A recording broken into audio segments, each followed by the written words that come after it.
아쉽게도 우리나라의 모든 임차인들은 다 이 대항력에 대한 힘을 가질 수가 있는 게 아니라 일정한 요건을 갖춰야지만 대항력에 대한 힘을 발생할 수가 있습니다. 그렇기 때문에 이 대항력 파트에서 가장 중요한 거는 대항 요건이 뭐냐가 가장 중요한 내용이 될 수밖에 없다. 그 대항 요건은 임차인이 주택을 인도받아야 된다 이렇게 써 있습니다. 임차인이 반드시 그 집에 점유는 하고 있어야 된다 이렇게 얘기를 합니다. 우리가 민법상 얘기하는 점유에 대한 형태는 두 가지 점유가 있습니다. 하나는 직접 점유라는 게 있고 또 하나는 간접 점유라는 게 있다. 주택임대차보호법상 대항력을 인정받을 수 있는 점유는 둘 다 인정받을 수가 있습니다. 그럼 직접 점유라고 하는 건 잘 알겠어요. 간접 점유라고 하는 건 어떤 걸 갖다가 간접 점유라고 얘기를 하는 거냐? 만약에 임차인이 그 집에 자기가 직접 들어가서 살고 있지 않다라고 하더라도 점유 보조자라고 얘기를 합니다. 다른 사람이 대신해서 점유를 하고 있다라고 하더라도 그 점유는 인정해준다라는 그런 내용이고요. 또 한 가지가 막상 그 집에 가봤더니 아무도 살고 있진 않지만 문은 잘 잠겨져 있고 그 키를 임차인이 들고 있다. 그런 점유도 간접 점유를 인정을 해준다. 자, 그 다음에 2번 한번 같이 보시면은 임차인이 주민등록 전입을 하여야 한다 이렇게 되어 있죠. 아무리 임차인이 예전부터 그 집을 점유해서 사용하고 있다라고 하더라도 깜빡 잊고 그 집에다가 전입신고 안 해놨다. 그럼 주택임대차보호법상 대항력 인정 안 해준다라는 겁니다. 그렇기 때문에 반드시 그 집에 전입신고가 되어 있어야지만 대항력을 인정받을 수가 있다라는 내용이죠. 그 다음에 3번 한번 봐보시면은 이러한 임차권이 선순위 임차권이어야 된다 이렇게 써 있습니다. 어떤 권리가 선순위고 어떤 권리가 후순위인지는 누가 결정해준다?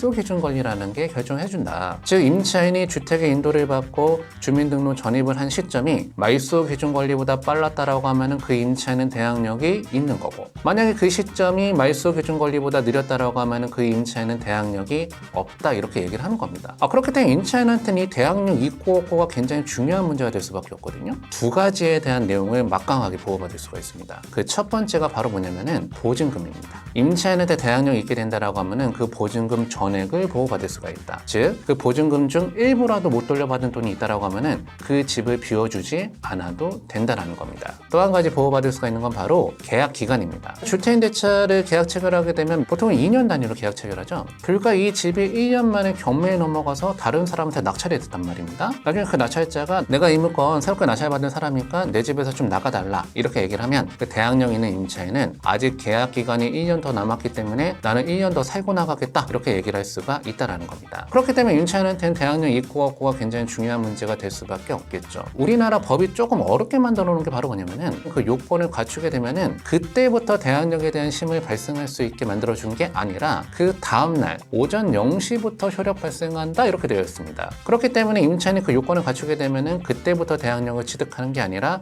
그 다음날로 넘어가게 된다.